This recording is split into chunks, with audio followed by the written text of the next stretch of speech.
What's going on, guys? So ZeniMax has released their latest batch of changes for the PTS for Dragonhold, and we finally have gotten the DoT changes that they mentioned last week onto the PTS. And let me tell you, at least from my first reading of these notes, I'm very happy.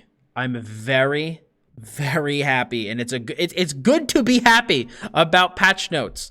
So far, Dragonhold has been a wild ride, especially after, on the tails of Scalebreaker, pun intended.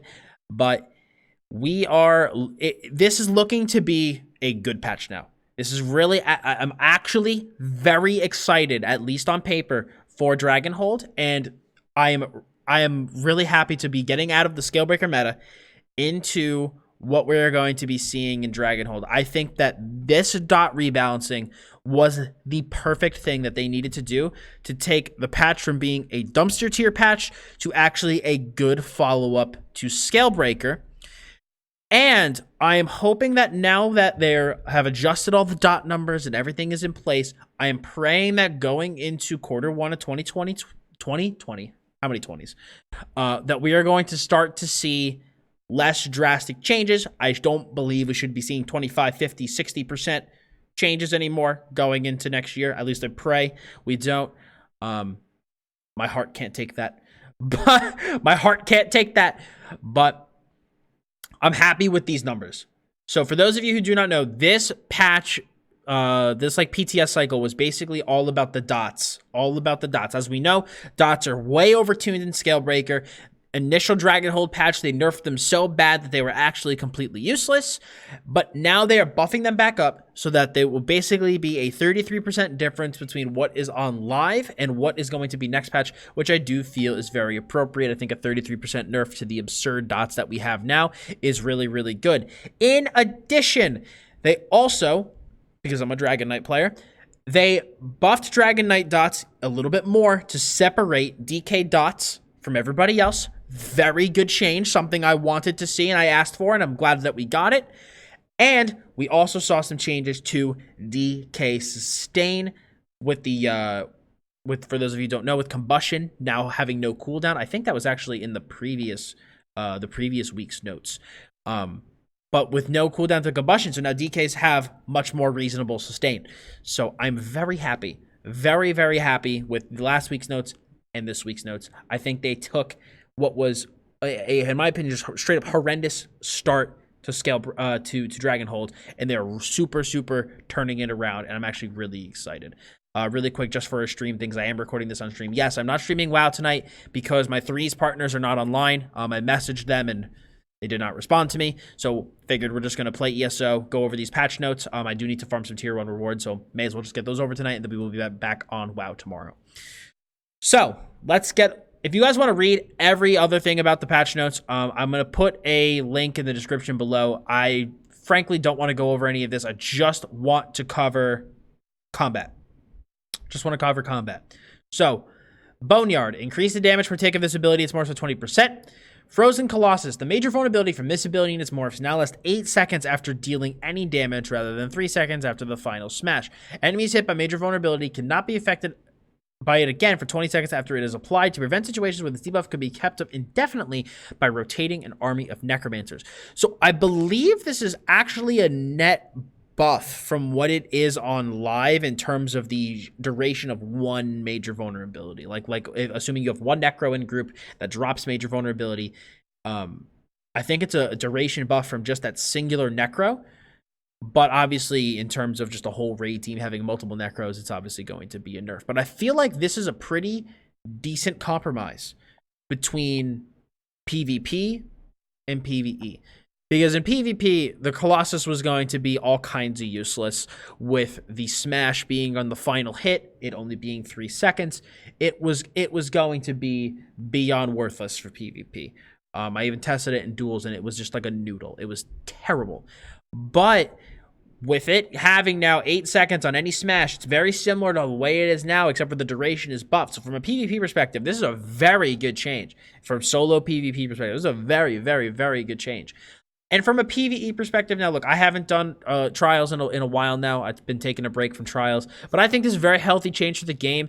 Necros have just been on every high-end raid team because of how strong of a debuff this is. So to see this taken down so that it's not optimal to just run an army of Necromancers and you actually should bring other classes, it's a very good change in my opinion. So I think that the Colossus was handled very, very, very well. I really, really like it. Really like it. Rapid Rot. Increase the damage bonus of this passive to 15%, up from 10%. Reusable parts. Increase the cost reduction granted from this passive to 25-50%, up from 12-25%. Shocky Siphon. Increase the damage taken this ability its bonus by 20%. Skeletal Mage. Buffed by 20%. Disdain Harm. Increase the damage reduction to 15%, up from 10%. Updated this passive to work more accurately with dots. Very good Necro changes. Very good Necro changes. If there was just a little thing in here that said we fixed Blast Bones to actually land all the time, this would be a perfect batch of Necromancer changes. But even then, even though I am still incredibly happy with this, and I'm actually looking forward to playing my Magicka Necromancer next patch with these changes. Very looking forward to this. Really quick, I'm just going to drop this in my stream chat real quick so that they can look along with me, because yes, this is new patch notes.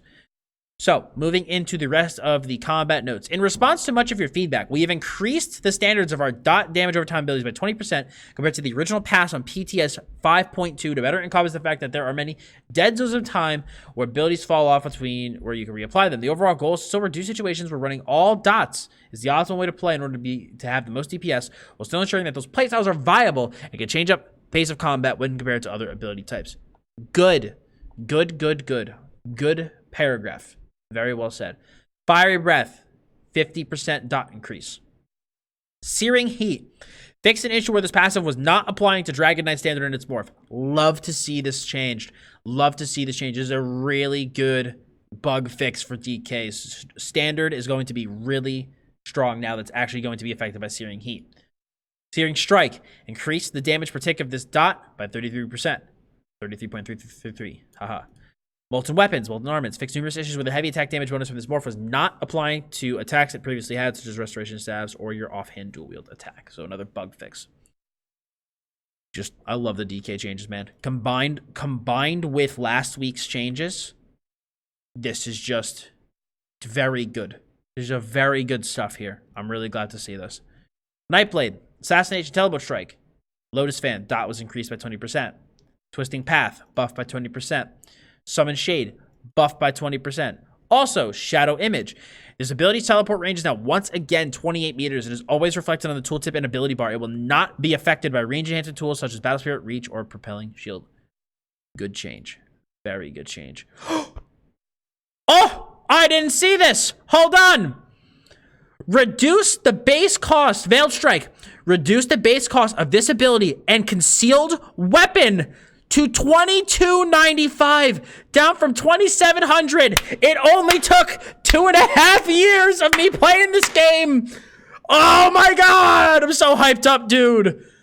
It's about fucking time. It's about time. I have been asking for a concealed weapon buff since I started playing the Elder Scrolls Online. For those of you who do not know, you might be watching, very confused. Magicka Melee Nightblade was my first ever class when I started playing ESO. I saw some videos on Melee Magblade, thought it looked fucking badass, so I started playing Melee Magblade, and obviously very quickly I learned a lot of the problems that came along with Melee Magblade, one of them being that concealed weapon is very bad. But I always said the skill either needs to get its damage buffed or its cost reduced, and they finally fucking reduced the cost. Oh my god, I didn't even notice this when I went over it the first time. Oh, man. Oh, man. Fucking poggers, dude. That's awesome. That is such a feels-good change right there. I love it.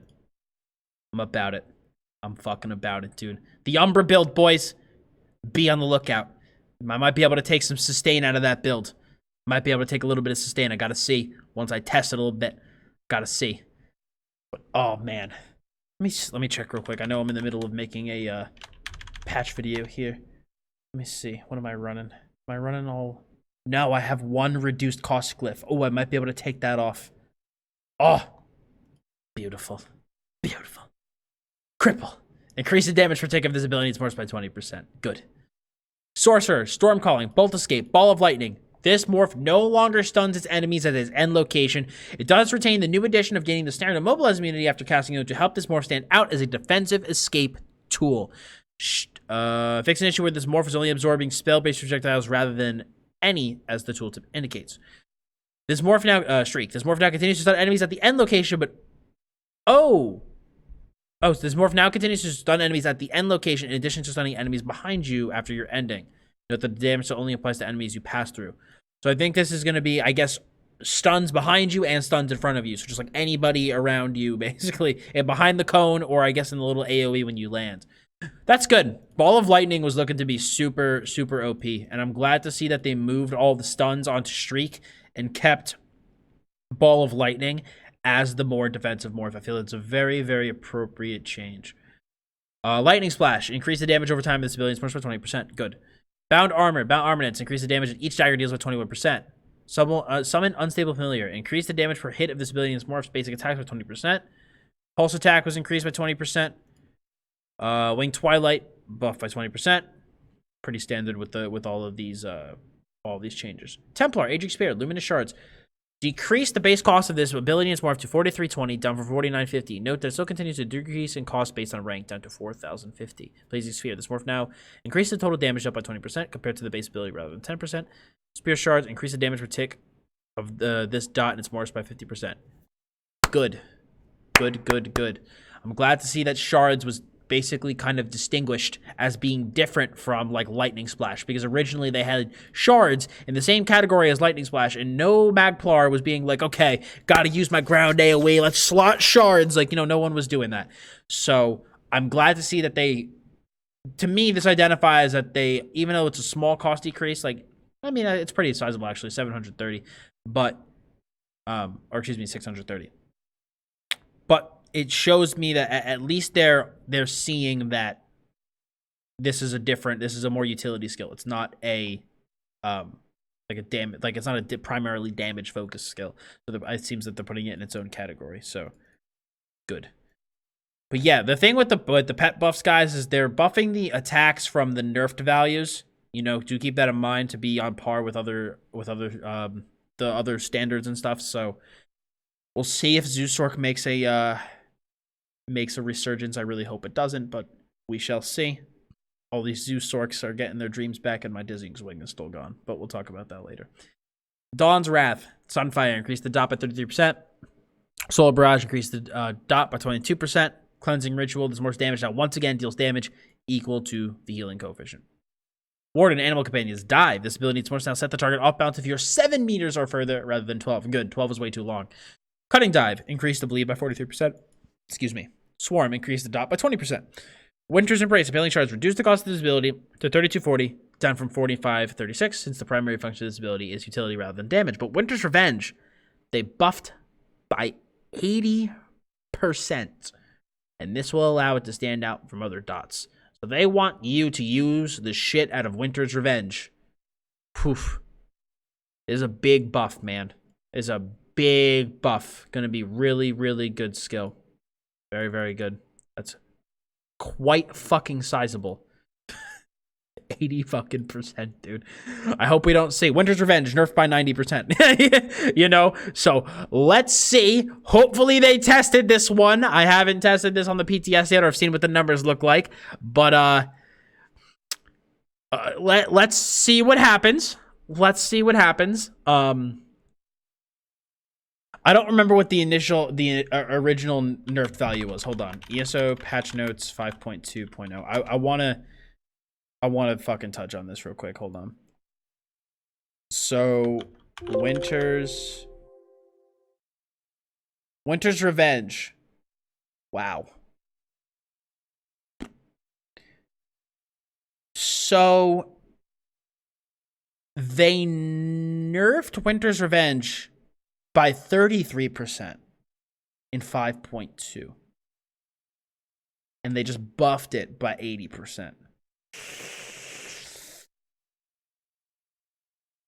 Is that gonna be a net buff? I have to imagine, man. That's 80%'s quite fucking sizable. Jeez Louise. That's large. They may have heightened the cost in a past patch. I don't see any specific cost increases in 5.2. So they may have raised the cost in Scalebreaker, but truthfully, I don't know. But still, 80% is a pretty fat buff, especially when you consider the fact that Destructive, Touch, and Wall of Elements were only buffed by 20% and 33%. So my guess is maybe potentially they're kind of trying to make this the no, see, I couldn't even say. I was like, maybe they're trying to make this the eruption of Warden, but look at that cost. That's not that expensive. That's not that expensive. Unless the cost is going to go back up. I have to take a look at this one on the PTS, but let me tell you, Frost Wardens rejoice, especially for PvP. This is going to be a pretty big buff. Pretty fucking big buff, dude. Because I'm pretty sure Impaling Shards is obviously the name of the base, because I think it's Gripping Shards and Winter's Revenge. And so the cost is going down to 3240, and then they're buffing the damage by 80%. So should be cool. Should be cool. Gonna have to see how those numbers test out, though. Gonna have to see how these numbers test out. Weapons: two-handed, cleave, carve. Increase the damage of this dot 50%. Good. Stampede, increase the damage of tick of this dot 38%. Dual wield, blade cloak, increased by 20%. Twin slashes, buffed by 33%. Blood craze, the healing of this morph was also increased by 33%. So it's now equal coefficient of the damage. Good shit. I like blood craze, so I'm glad to see it buffed. Good change to poison injection, by the way, friends. Poison arrow, increased the dot by 33%. This morph now applies its execute bonus to the entire ability rather than just the dot. So if you smack somebody with a poison injection, if they're low, the initial damage will also get buffed as well. Very, very cool change. Very cool change. Volley got buffed by 20%. Destructive Touch got buffed by 33%. Wall of Elements got buffed by 20%. Soul Trap got buffed by 20%. Infectious Claws got buffed by 50%. Werewolf Berserker got buffed by 24% in terms of, these are all the dots and stuff. Trap Beast, 33%. Entropy, 20%. Scalding Rune, 60%. This took a huge nerf, though, in 5.2, so I'm not surprised to see a 60% buff here. Blood Drinker got... Dude. If you want to talk about bleed stand-ins, increase the damage bonus of bleed abilities to 33% up from 20%. Daring Corsair. This set will no longer scale in cost reduction with item levels similar to others such as Seducer or Alteration Mastery. Deadly Strike. They buffed Deadly Strike. 20% up from 14. Holy. Ravager. Fix an issue with the destruction stabs from the set. Dropped at the improper level. That's pretty much it. Cool. So, very happy overall. Very, very happy. The only thing, like I said, that kind of draws my attention as like a little bit of a head scratcher here is the Winter's Revenge change.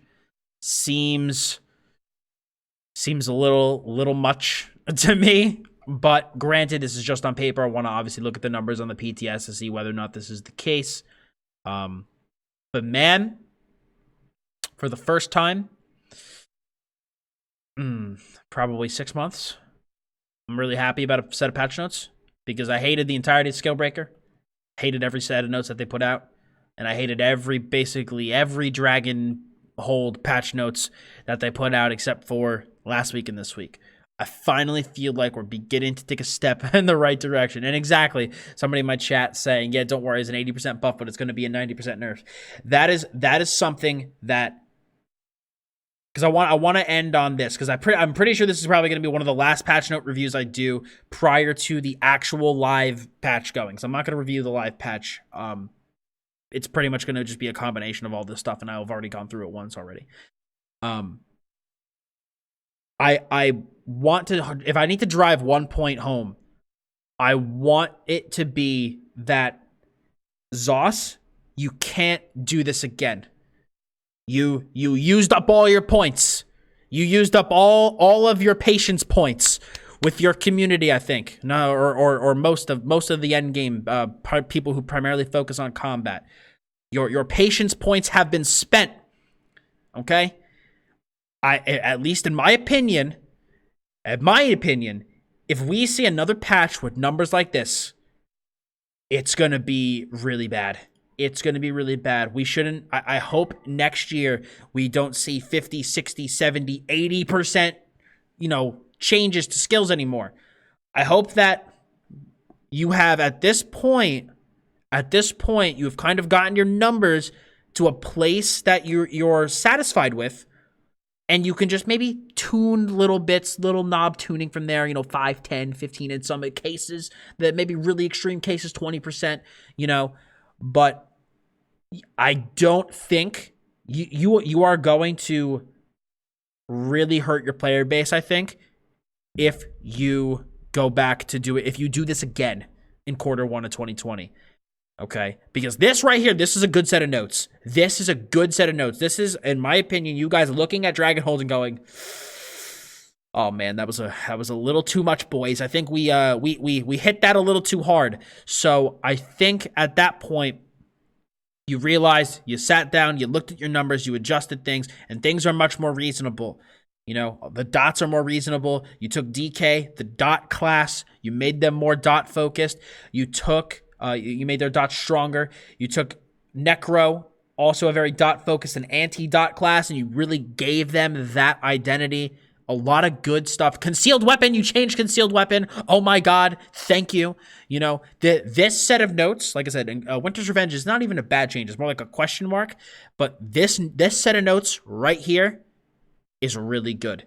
And from what I have not tested the PTS yet, but from what I've been told, the numbers are looking pretty nice overall. They're looking very reasonable.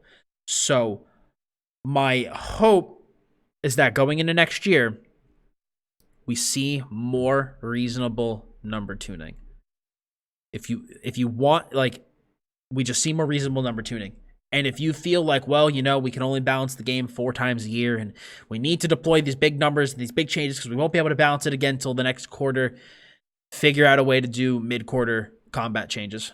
I don't know what it takes. I don't know what you guys need to do, but if you're kind of nervous about in 2020 with the number tunings and turning those knobs, and maybe you're like, but we need to buff something by 50%. Figure out a way to do a mid-quarter combat change. Buff it by 15%. See what happens. And if it wasn't enough, then do it again. Then do another whatever X%. Just no more of this bombshell percentages, okay? In this patch, in the case of this patch, right? Like this PTS cycle, this is good. Like the 20%, 40%, 30%, this is good because you nerfed everything into the floor. So this is good because this turns those 80% into like 30%. It makes it much more reasonable, so this was good. But please learn from the last 2 quarters that I don't want this to happen again. I love this game. It's amazing. It is my favorite game, and I want to see it continue to grow and thrive and get better.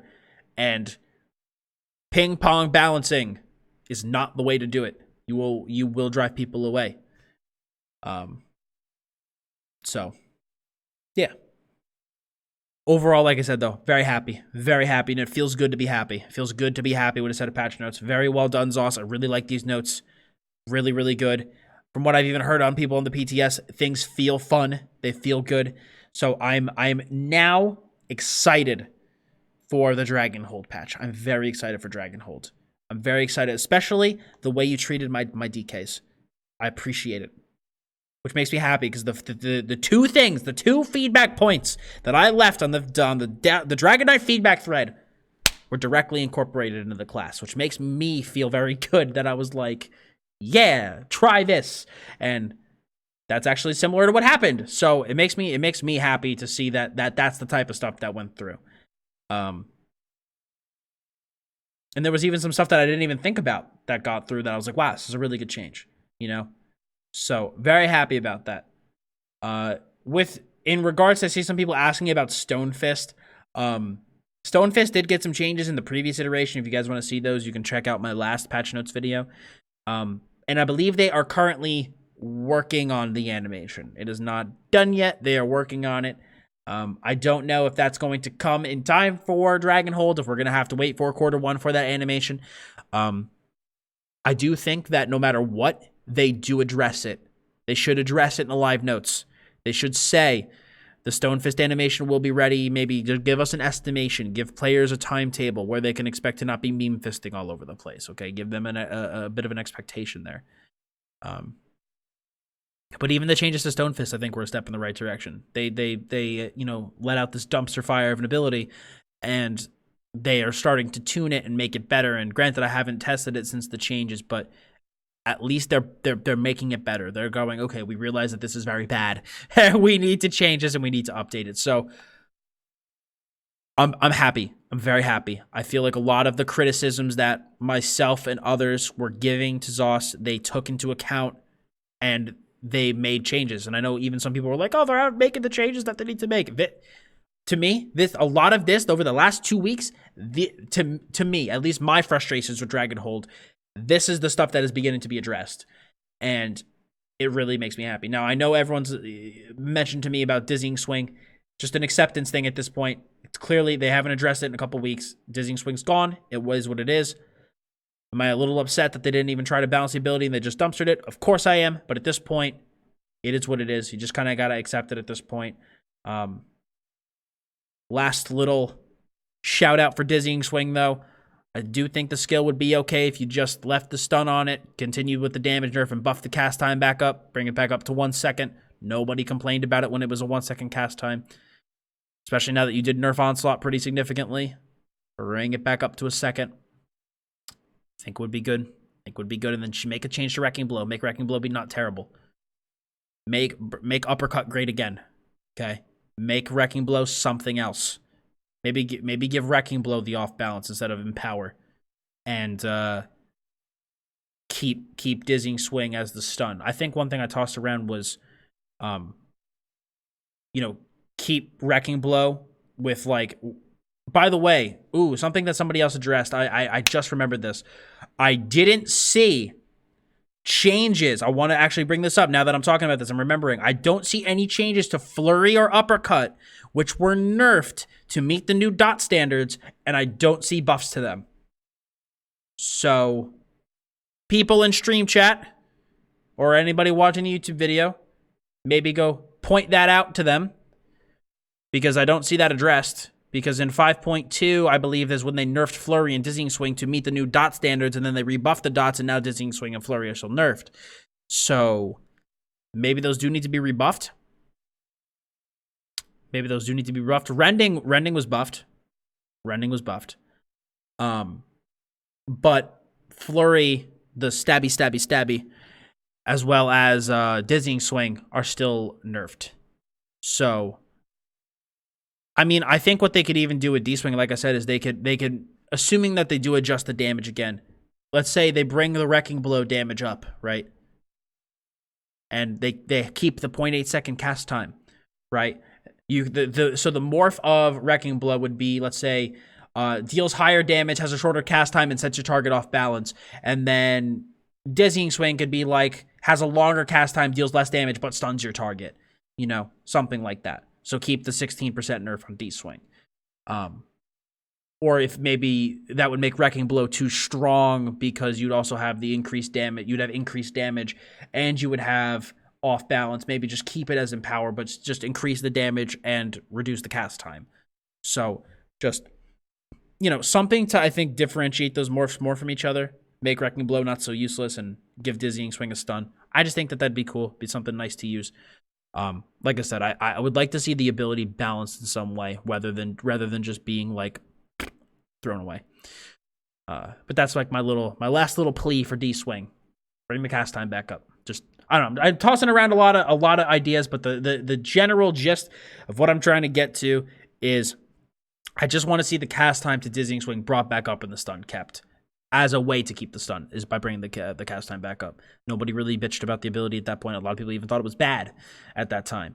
It wasn't until the cast time got lowered and Onslaught got buffed that all of a sudden Dizzying Swing was super OP.